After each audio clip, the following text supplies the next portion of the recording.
மகாராஷ்டிரா மாநிலம் சிந்துதுர்கா மாவட்டம் வெங்கர்லா கடற்கரை நிவாதிபாறை அருகே பாத்தீங்கன்னா ஆழ்கடல் அருங்காட்சியகம் கொண்டு வர போறாங்க. இந்தியாலேயே முறையா ஆழ்கடல் அருங்காட்சியகம் அமைக்க நடவடிக்கை எடுக்கப்பட்டிருக்கு. இது மகாராஷ்டிரா சுற்றுலா துறை இதை செயல்படுத்த உள்ளது. அதற்கான பல்வேறு என்ஓசிக்களை வாங்கணும். ஒரு கப்பலை ஆழ்கடல் அருங்காட்சியகமா மாத்தணும்னா அந்த கப்பல்ல இருக்க நச்சு கழிவை நீக்கணும். அந்த கப்பல்ல மாசுபாடு இருக்கா, சோ அந்த பல என்ஓசிக்கள் வாங்குற விஷயத்துல ஈடுபட்டு இருக்காங்க. இந்த கப்பல் சின்ன சின்ன மாற்றங்கள் செய்யப்பட்டு கடலுக்குள்ள கொண்டு போக போறாங்க. இந்த ஐஎன்எஸ் குல்தார் கப்பல் பாத்தீங்கன்னா பெல்ஜியத்துல 1985 உருவாக்கப்பட்டு இந்தியாவுக்கு வருது.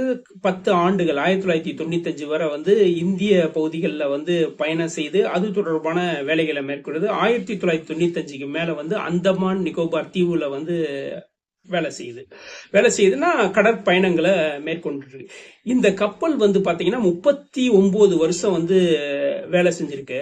3900 நாட்களுக்கு மேலாக இந்த கப்பல் பயணம் செய்து கடற்படை ராணுவ துருப்புக்களை கரைக்கு போக நிறைய தடவை உதவி செஞ்சிருக்கு. 490க்கு மேற்பட்ட கடற்படை நடவடிக்கைகளை வெற்றிகரமா இது நடத்தியிருக்கு. இந்த நீருக்கடியில் ஆழ்கடல் அருங்காட்சியகம் ஒரு சுற்றுச்சூழலோட கொண்டு வர போறாங்க. இந்தியால முதன் முறையா தான் இப்ப கொண்டு வர போறாங்க.